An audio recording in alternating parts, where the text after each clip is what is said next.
14 жасқа толған көрермендерге арналған көрсетілім.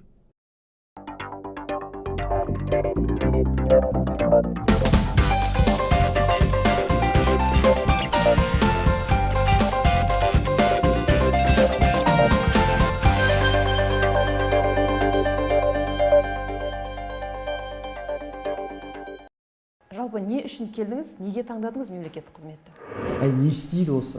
Не келеді қолынан деген нәрселерді айтатын нәрселер болады. Заң бүкіл жастар саясатын реттейді деген нәрсе емес. Қаржы шектен тыс жымқырылды деген айыптаулар бар. Қателеспесем 3 миллионға жуық. Барлық жастар толық хабардар емес, себебі ол толыққанды версия емес. Талдықорғандағы версия дегенді біз кеш көрдік.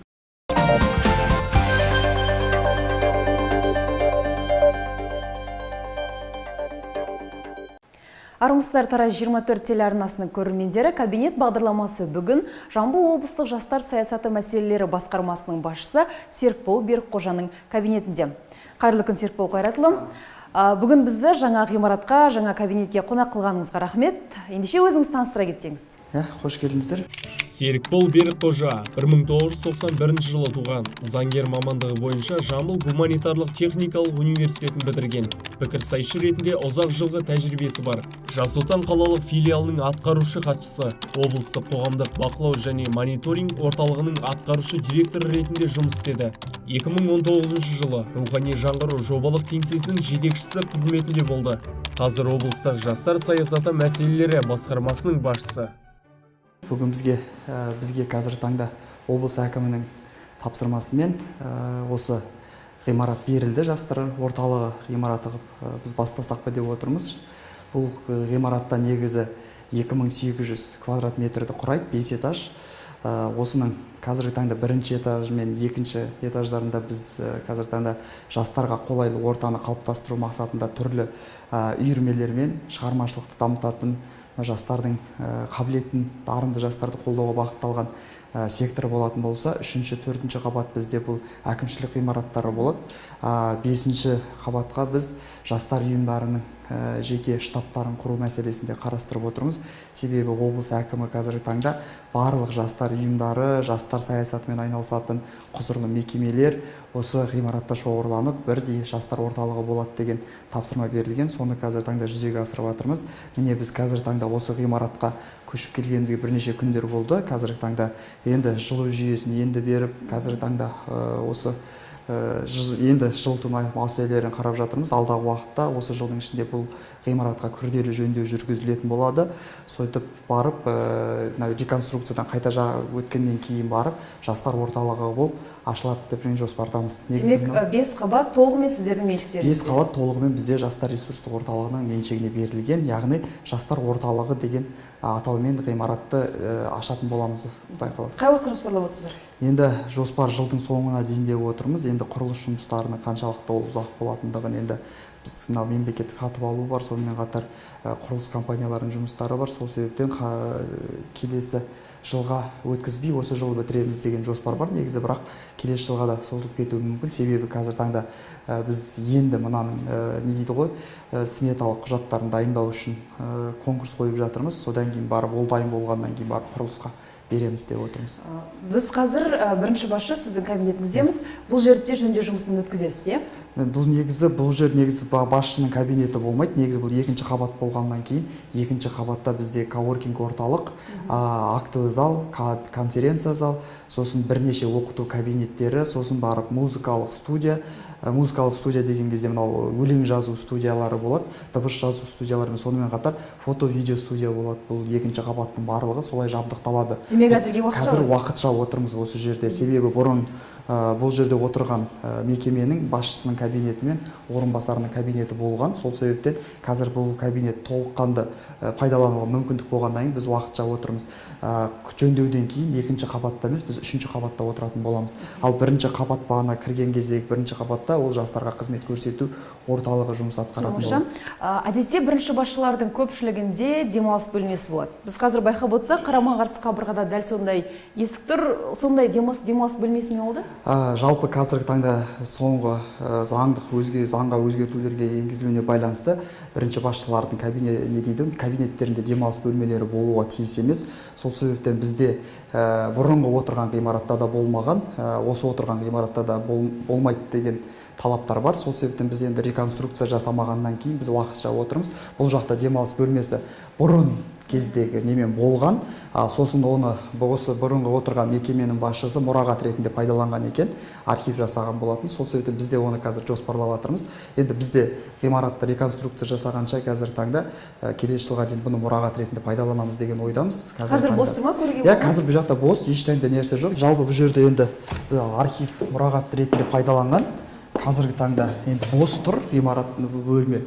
Сосын бұдан шығатын ары жақтан есік болмағаннан кейін қазір есікті құлттап осы жерді қазір қарап отырмыз. Не бұл жерде мұрағат немесе біз бұл жерде не дейді қойма ретінде пайдалансақ па деп отырмыз. Бірақ демалыс бөлмесі болмайды. Демалыс бөлмесі болмайды. Заң талаптарына сәйкес әр кабинет әр адамға қаншалықты көлемде болу керек деген мәселенің бәрін қарастырып жатырмыз. Сол себептен келесі жолы келген кезде біз open space форматында қабырғалардың барлығы мынау не дейді әйнектен жасалынып, сыртқы бейнеде кім қандай нәрсе өтіп жатқан адамдар көре алатындай жағдай жасайтын боламыз. Жалпы қанша адам отырады сонда осы ғимаратта? Негізі қазіргі таңда біздің штаттық неміз бойынша 30 шақты адам бар. Осы өзіміздің жастар басқармасы мен жастар ресурстық орталықтарын қосқан кезде, ал енді алдағы уақытта біз бұл жерде Тараз қалалық жастар ресурстық орталығын, сонымен қатар 20-ға жуық жастар ұйымдарының басын біріктіретін ғимарат болғаннан кейін бұл жерге күніне бір 500 адамдай келіп кететіндей жағдай жасайтын боламыз деп ойлаймын. Себебі қазір біліп тұрсыздар, көріп отырсыздар, жанымызда Тараз өңірлік университеті бар, сонымен қатар Тараз инновациялық гуманитарлық университет, бірнеше үлкен колледждері бар, жақсы ғимарат жақсы жерде орналасқан. Жастар тұрақты түрде келіп өздерінің не дейді ғой, жұмыстарымен айналысуға үлкен мүмкіндіктер беріледі деген ойдамыз.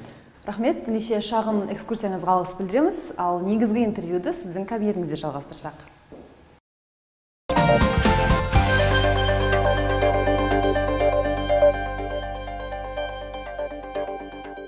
Биографияңызды қарасақ, сіз қоғамдық белсенділігіңізді дебатер ретінде бастағансыз, кейіннен қалалық мәслихаттың депутаты болдыңыз, Жас отанның қатарында жүрдіңіз. Яғни қазіргі лауазымыңызға арнайы саяси баспалдақпен келдіңіз деуге болады. Жалпы не үшін келдіңіз, неге таңдадыңыз мемлекеттік қызметті? Жалпы менің өзім көзқарасымда кез келген нәрсені адам өзінен бастау керек, өзгертуді, содан кейін барып қоғамды өзгертуге, ортаны өзгертуге ықпал ету керек деген түсінікті қарастырамын. Сол себептен мемлекеттік жастар саясатында 10 жылға жуық уақыт атқардым деп айтамын ғой. Дебат ойнадым, Жас отанды басқардым, сонымен қатар жастар ұйымдарында жетекшілік еттім, қалалық мәслихатта депутат болдым. Бұның барлығы менің осы мемлекеттік қызметке келуіме ықпал етті. Сол себептен мемлекеттік қызметші ретінде де мен өзімнің бағымды сынап көргім келді. Міне сол мемлекеттік қызметтің қатып қалған қағидаларын, белгілі бір өзінің бір шыға алмайтын барекеттерін жоюға, жастарға кең көлемде мүмкіндіктер алып келуге байланысты идеяларды жүзеге асыру үшін бірінші кезекте осы нәрселерді алға қоя отырып мен мемлекеттік қызметке келдім. Енді мемлекеттік қызметке де келе салысымен бәрін жойып қыру деген нәрсе мүмкін емес. Міне әсте бірінші өзіңнің жанында жүрген коллектив, одан кейін барып қоғам, одан кейін барып жастарды өзгертуге байланысты жұмыстар атқарып жатыр. Бастысы біздің мемлекетке пайдалы, мемлекетімізге қажетті, халқымызға пайдасы тиетін мемлекеттік қызметші болу негізгі мақсат. Осы жылдың басында еліміздегі ең ірі саяси дода сайлау аяқталды. Нәтижесі бойынша біздің парламентімізде 25 жастағы депутат отыр. Ол сізге жақсы таныс, себебі сіз де жас кезіңізде басшылық қызметтерде отырдыңыз. Жалпы 25 жастағы депутат парламентте қандай шаруалар атқара алады? Мемлекеттік қызметке, мемлекеттік билікке жастардың келуі де қажетті деп. Ал енді не тындыра алады деген нәрсеге келетін болсақ, себебі мемлекеттік билікте креативті, жаңаша ойлайтын, жаңа бастамаларды қорықпай қолға алатын жаңа буын керек. Оның өзінде де мемлекет басшысы да, елбасымыз да осы нәрсені айтады. Міне сол биылғы жыл көріп отырсыздар, ең жас депутаттар, мемлекеттік қызметшілер, жастар кадр резерві қалыптастырды өткен жылы. Сол жылдары мысалы оның барлығының мемлекеттік қызметке келуінің өзінде де осы бір мемлекетті одан ары дамытады деген ойдамыз. Жалпы 24 жасымда мен өзі қалалық мәслихатқа депутат болдым. Не істейді осы? не келеді қолынан деген нәрселерді айтатын нәрселер болады. Себебі әр нәрсенің екі ұшы бар. Bir жағы жақсы жақ болса, бір жағы нашар. Ердің мнениялар әртүрлі ғой, пікірлер. Сол себептен екі түрлі пікір қалыптасады. Бірақ та жастық албырттық, жастық жігер, жастық от жігері бар адамдардың барлығы бұл мемлекеттік неде тік айтатын, тік көзқараспен сынай алатын азаматтарды қалыптастырады деген себепте. Сол себептен мен ойлаймын, ол біз сыни көзқараспен емес, қайта біз оған креативті көзқараспен, позитивті көзқараспен қарауымыз керек. Оның да айтатыны, оның да ескеретіндігі, мынау қазір таңда жастар саясатына қатысты көп заңдар бар. Ол тек қана бір ғана заңмен шектелмейді. Мемлекеттік жастар саясаты туралы заң бүкіл жастар саясатын реттейді деген нәрсе емес. Біздің заңдарымыздың көптеген тұстары жастарға келіп тиеді. Сол себептен жас депутаттарымыз мәжілісте осы заңдарды қабылдаған кезде жастарға бұрып, жастардың құқықтары мен мүдделерін қарастыратындай, яғни өзі сол ортада жүргеннен кейін ол нәрсені біледі, көрген және оны көре береді. Сол себептен өзгертулер мен толықтырулар алып келуге мүмкіндіктері бар деп есептеймін. Жақсы, түсініктім. Енді сіздің қызметіңізге оралсақ. Өткен жылы сіз рухани жаңғыру жобалық офисін басқардыңыз, сол мекеменің басшысы болдыңыз, біраз жұмыстар атқардыңыздар. Бірақ сіз қызметтен кеткеннен кейін сыбайлас жемқорлыққа қарсы департамент дәл сол мекемеде тергеу ісін бастады. Қаржы заңсыз пайдаланылған деген айыптаулар тақты. Бұған қатысты не айта аласыз? Енді бұл мәселеге байланысты біраз әлеуметтік желіде қозғалды, көтерді, айтты. Сонымен қатар облыстық антикордада бұл бойынша енді соңғы қорытындысы шығарылған болатын. Мен енді 2019 жылы сол мекемені құрып, алғашқы сол мекеме құрылып жұмыс атқарды. Міне бұл сәуір айынан бастап мекеме 19 жыл жобалық офис болып құрылып, сол мекемеге басшы болып тағайындалдым. Енді мен 6 ай жұмыс істедім ол жерде. Сәуір айынан қазан айына дейін. Содан кейін барып мемлекеттік қызметке ауыстым. Бұл шикіліктердің барлығы енді қарайтын болсақ, не дейді ғой, бір адамның, яғни салғырттығынан деп қарасақ та болады. Енді немесе жауапкершілігінсіз деп. Енді бұл енді қаржылық жұмысқа жауап беретін азаматтың, яғни сеніп тапсырылған мүлікті не дейді ғой, заңсыз жұмсағанына байланысты болған нәрселер. Яғни сіздің мекемеңіздегі адамның, біздің мекемедегі, осы қаржы шаруашылығы, яғни бухгалтерияға жауап беретін азаматтың есеп-қисапқа жауап беретін, соған байланысты болды. Енді бұл жердегі заңсыздықтардың барлығы жойылды. Маған қатысты қазіргі таңда ол жерде мынау келісім шарттарға заңсыз емес, заң талаптарынан тыс келісім шарттарға отыруымызға байланысты жеке басыма не дейді ғой, штраф айыппұлдар салынды. Бұл енді біздегі не дейді ғой, мынау жалпы қорытындысы шығарып, антикордан жауап берілді. Енді мемлекетке өшірік дейді, мынау мемлекетке зиян келмегеніне байланысты ол жұмыстар қысқартылған болатын. Мемлекетке, демек, тергеу ісі бойынша мемлекетке зиян келмеді деген қорытынды шықты ма ешқандай? Енді ол жерде мынау не дейді ғой, заңсыз аударылған қаражаттар қайта мемлекеттің меншігіне өткізіліп, яғни мемлекеттің бюджетіне өткізілген болатын, анықталған қаражаттардың барлығы. Сонымен қатар бағанағы біздің, яғни тұрған нелеріміз, шарттарымыз бойынша хаттамалар толтырып, әкімшілік жауапкершілік ретінде айыппұлдар салынды. Айыппұлды сіз төледіңіз бе? Айыппұл жеке өзім төледім. Сіз айыппұл төледіңіз сол мекеменің басшысы ретінде. Ал қызметкерге қандай да бір жауапкершілік артылды ма? Қызметкерге де негізі айыппұл салынды. Ол енді ары қарай жеке ол іспен танысқан жоқпын. Маған қатысты нәрселермен ғана танысып, маған қатысты ғана айыппұлдарды өзім төледім. Қанша көлемде айыппұл төледіңіз? Қателеспесем 47 хаттама толтырылды. Қанша 3 миллионға жуық. Жеке қалтаңыздан мемлекет қазынасын төледіңіз ғой. Осы іс аяқталмай жатып, немесе аяқталғаннан кейін сіздің келесі жасаған жұмысыңыз, деген жұмысыңыз ол басқарма басшысы лауазымында. Сіз басқарған мекемеде сыбайлас жемқорлыққа қарсы департамент тергеу ісін бастады. Облысымыздағы бір ең ірі басшылық қызметте отырдыңыз. Бұл жалпы қалыпты нәрсе ме, қызық көрінбей ме? Жалпы қызық көрінетін нәрсе емес. Бұл негізі мен қазан айының 15 күні конкурстан өтіп, қазан айының 15 күні неге басқарма басшысы болып мемлекеттік қызметке ауыстым. Бұл мәселенің анықталуы бойынша 2020 жылдың ақпан айында анықталған болатын бұл нәрселер. Оған дейін ешқандай хабарымыз болмаған. Шынымен ондай нәрсенің болған болмағандығын енді одан кейін барып біз тергеу жұмыстарын барлығы бұл неде 2020 жылдың маусым айында жүргізілді. Енді оған міне қарайтын болсаңыздар, бұл мен кетіп қалғаннан кейін анықталған нәрселер. Енді ол жерде қазір таңда бухгалтерлік есептерге байланысты аудит жұмыстары жүргізіліп, аудитордың жеке қорытындысы шығарылған болатын. Енді ол жердегі жеке өзім басым айтып отырмын, қатысты нәрселер бойынша мен өзім мемлекет алдында жауап беріп, өзімнің келтірген зияндарымды мен мемлекетке өтеп бердім. Қандай, мен түсінуім бойынша қазір сіз басқарған мекемеде бухгалтерия тарапынан бір заңсыздықтар болды, бірақ басшы ретінде сіз білген жоқсыз ол мәселелердің. Дегенмен сіз жұмыстан кеткеннен кейін соның барлығы анықталды да, сіз айыппұл төледіңіз бухгалтериямен қоса, иә?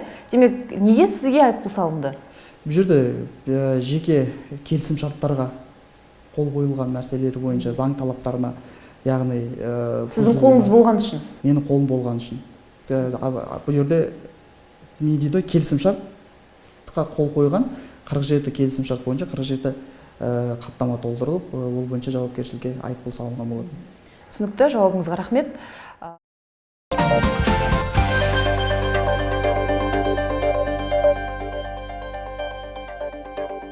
Қазір басқарма басшысы лауазымында сіз өткен жылдың соңында сіз басқарып отырған мекемеге қатысты тағы да бір үлкен жаңалық болды, әлеуметтік желілерде жиі талқыланды, оны өзіңіз де білесіз. Смарт волонтер жобасына қатысты. Смарт волонтер Тараз жобасына.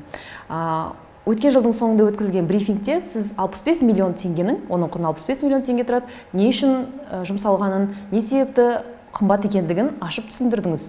Яғни мобильді қосымшадан бөлек ол жерде сайт, тағы да қосымша сервистік қызметтер болады. Бірақ осыдан бір сұхбатқа келерден бір сағат бұрын қарағанда Play Marketте дәл сол қосымшаны бар болғаны 100-ден астам адам ғана жүктеген. Біздің қаламыздағы волонтерлер саны бар болғаны 100 бе, әлде жастар арасында бұл жоба әлі де бір жаңалыққа ие болмай жатыр ма? Жалпы бұл жерде мынандай мәселе бар. Бізге келісім шартқа қол қойған мәселе бойынша мынау поставщик, біздегі өнім беруші, желтоқсан айының 31-іне дейін бізге толық өнімді беру керек болатын. Енді толық өнімді беруіне байланысты біз өзіміз мынау мекеме тарапынан ол кісіге хабарлама бердік, яғни поставщикке біз келісім шартты бұзатындығымыз туралы. Себебі біз келісім шартқа сәйкес ол 31 күні толық нені алып кеп бергеннен кейін барып, осы жылдың басында біз ол жобаны жүзеге асыруды бастаймыз деп жоспарлаған болатынбыз енді облысымызда. Жалпы скачанный версияға байланысты көп айтылып жатқан мәселе, бұл 10 адам, 100 адам деп айтылып жатыр. Себебі толық ол мәселе яғни қолданысқа берілмегеннен кейін оны ешкім әлі қолдана қояды деп айта алмаймын. Себебі оның біз біріншіден презентациясын жасауымыз керек, жалпы халыққа таныстыруымыз керек, қалай алу керек, қалай қолдану керек, қандай функциялары бар екендігін біз оған көрсетпей жатып, біз жалпы волонтерларға іске қосуға берген жоқпыз. Демек әлі жастар толық хабардар емес? Мен ешкім, барлық жастар толық хабардар емес, себебі ол толыққанды версия емес. Бізге мысалы қолданысқа беретіндей, оның ішінде тек қана бір ғана сұлбасы емес, оның ішінде білесіздер кибератакаға төзімділік, оның ішінде қазір таңдағы ақпараттық қауіпсіздік, одан кейін бар оның ішіндегі барлық функциялардың мемлекеттік сақталуы, одан кейін бар басқа да мемлекеттік органдармен байланыстары, оның барлығы бір жүйеге келтірілгеннен кейін барып толық іске асырылу керек ол жоба. Міне сол себептен ол әлі күнге дейін скачать етілмеген, елдердің қолданысында әлі жоқ. Жалпы Талдықорғандағы версия бойынша ол жерде қазір көріп отырсыздар, авторлық құқық мемлекеттік юстицияда бекітілген талаптарға сәйкес, заң талаптарына сәйкес ол программаны құрастыру, ол программаны жасап шығару, себебі зияткерлік меншік болғаннан кейін олар өздерінің яғни жобасын толыққанды жүзеге асырады. Енді Талдықорғандағы версия дегенді біз кеш көрдік, бірақ енді ол заңсыз емес, ол өзінің проектісін қандай жағдайда болсын, қай жерге болсын ұсына алады, яғни авторлық құқығымен өзі талаптарға сәйкес. Ал енді біздің негізгі көлемде өткенде түсіндіріп брифингте айтып өттім, неге ол 65 миллион, ал жаққа Талдықорғанда 48 миллион теңгеге дейін, Талдықорғанда тек қана бір ғана мобильді қосымша болатын болса, бізде интернет платформа, оның ішінде тек қана волонтерларға ғана, Талдықорғанда волонтерларға ғана қызмет ететін болса, ол мобильді қосымша, ал біздің қосымшаның ішінде жалпы 29 жасқа дейінгі жастардың барлығы жастарын, облыс жастарының барлығын қамтитын мобильді қосымша ретінде жасалынған болатын. Енді бұл жердегі барлығы автоматтандырылған, яғни волонтер болғысы келетін азамат волонтер ретінде тіркеле алады. Волонтер қызметін қызметіне қажетті азаматтар болса өтінім бере алады. Сонымен қатар волонтерлік ұйыммен айналысатын мекемелер, ұйымдар өздерінің қызметтерін ұсына алады. Одан басқа жастарымыз сол жерде өздерінің форумдарын қалыптастырып, өздерінің керекті сұрақтарына, мысалы бізде қазір мемлекеттік жастар саясатына қатысты 15 бағдарлама бар. Сол 15 мемлекеттік бағдарламалар бойынша сұрақ жауаптарын арнайы воттар арқылы жауап ала алады. Сонымен қатар арнайы мемлекетті, мынау біздің облысымыздағы мемлекеттік мәдени нысандар, спорт нысандары, ескерткіштер, тарихи жерлер бойынша арнайы гидтер жұмыс атқарады, яғни турист қызметін атқаратында, яғни қай уақытта жұмыс істейді, қандай көлемде, қандай автобустар немесе қандай көлікпен баруға болады деген сұрақтарға жауап бере алатын болады. Одан кейін барып біз 20-ға жуық мынау не дейді, жеке кәсіпкерлермен келісімге отырған болатынбыз. Мынау оның ішінде мынау кеңсе тауарлары, кітаптар, сонымен қатар мынау жастардың мәдени тұтынатын, қаржылай тұтынатын мәдени ошақтарында 10%-ға дейінгі жеңілдіктер беру мәселесі, яғни сол мобильді қосымшаны тұтынатын азаматқа, яғни 29 жасқа дейінгі жастарға 10% жеңілдік болады. Мысалы, бұл кеңестен барып кітап сатып алатын болсаңыз, сізге 10% жеңілдік береді, яғни мобильді қосымшаның несін көрсетеді, QR кодын көрсетеді, немесе штрих кодын көрсетеді, сол арқылы не істейтін болады. Яғни біз ол 20-ға жуық мекемемен уже келісімге тұрып, сол мекемелердің нелерін кіргізген болатынбыз. Сөзіңізге қарасақ, бір үлкен ірі онлайн кешен сияқты. Бірақ бұл жобаны кім аяқтайды және таныстырылымы қашан болады? Енді бұл мәселе қазір енді сот процестері аяқталғаннан кейін бұл жобаны не аяқтаймыз, немесе бұл жобаны біз тоқтатамыз деген мәселе шешілетін болады. Қазір енді сотта қарауда, соттың шешіміне байланысты жүзеге асырылады. Егер жоба тоқтатылса, оған жұмсалған қаржының мәселесі қалай болады? Енді соттың шешіміне байланысты, сот егер қайтарып беру туралы шешім шығаратын болса, біз толыққанды мемлекеттің бюджетіне ол қаражатты қайтарып береміз. Демек, тапсырыс орындаушыдан алып? Тапсырыс орындалғанға байланысты біз енді 65 миллион теңгеге келісім шартқа отырған болатынбыз. Енді 65 миллион теңгенің 39 миллионы игерілді, 25 миллион теңгесі игерілмей қалды. Себебі поэтапында өзінің этабы бойынша бірінші этапта аяқталған кезде біз 20 миллион теңге төлегенбіз, екінші этапта аяқталған кезде 19 миллион теңге төленді. Енді үшінші этап толыққанды аяқталып, барлығын серверлерді қосқаннан кейін барып, біз қалған 25 миллион теңгені төлеуіміз керек болатын. Сол себептен ол енді аяқталмағаннан кейін біз 25 миллион теңгені төлеген жоқпыз. Ол мемлекеттің бюджетіне қайтарылып берілді. Енді 39 миллион теңге ғана көлеміндегі нені біз қазір талап арыз жазып отырмыз қайта мемлекет тарапына қайтарып беру туралы. Сөз соңында тағы да бір сұрақ болсын. Басқарма басшысы қызметінде осы сөзі бірнеше реттік сұхбат барысында отырғаныңызға әлі де тым ұзақ уақыт болған жоқ, әлі де тәжірибе жинайсыз. Сізді көпшілік бергеннен әлі де берері көп басшы ретінде қабылдайды. Дегенмен осы аз уақыт аралығында осы салада, жастар саласында қандай жұмыс атқара алдым, қандай жаңалық әкеле алдым деп ойлайсыз? Мен өзім ең үлкен жетістік ретінде айтқым келетін нәрсе бұл 2020 жылы 15 қазандағы мәслихаттың шешіміне сәйкес, шешіммен бекітілген әулие-ата жастары атты мемлекеттік жастар саясатын дамытудың өңіріміздегі 2021-2025 жылға арналған өңірлік бағдарламасын бекіттік. Енді бұл бағдарлама енді біздің облысымызда алғаш рет бекітіліп отыр 5 жылға арналған жастарға қатысты. Себебі андай дүниелер болады, мысалы 2-3 жылдың ішінде бірнеше басшы ауысады, немесе бірнеше басшылар келеді. Енді әр басшы өзінің идеясымен жұмыс істейді. Одан кейін барып басқа да жүйелер қандай жүйелі болу үшін енді әулие-ата жастары деген бағдарлама нақты 5 жылға 25 жылға дейін біз шегелеп бердік. Қай бағыттар даму керек, қай бағыттарға аса назар аудару керек, қандай жұмыстар атқарылу керек деген нәрсені осы бағдарламаға. Бұл менің үлкен осы басқармаға келгендегі үлкен бір жетістігімнің бірі деп айтқым келеді. Екінші нәрсе бұл енді бізге жастар орталығына осы күнге дейін міне жастар орталығында біздің Жамбыл облысында ашылғанына 15 жыл болады. Биыл 2020 жылы 15 жыл толған болатын. Жастар орталығы Қазақстан бойынша алғаш болып ашылған біздің облыс, 15 жылға жуық тарихы бар. Біздің облыста осындай ірі өзінің ғимараты болмаған, өздеріңіз көріп отырсыздар. Биылғы жыл облыс әкімінің қолдауымен жастар орталығына 3000 квадрат метрге дейінгі көлемде барлық жастардың басын біріктіретін үлкен ғимарат берілді. Осы ғимаратты енді толық күрделі жөндеуден өткізіп, жастардың қажеттілігіне жетіп беретін болсақ, ол біздің екінші жетістігіміз болады.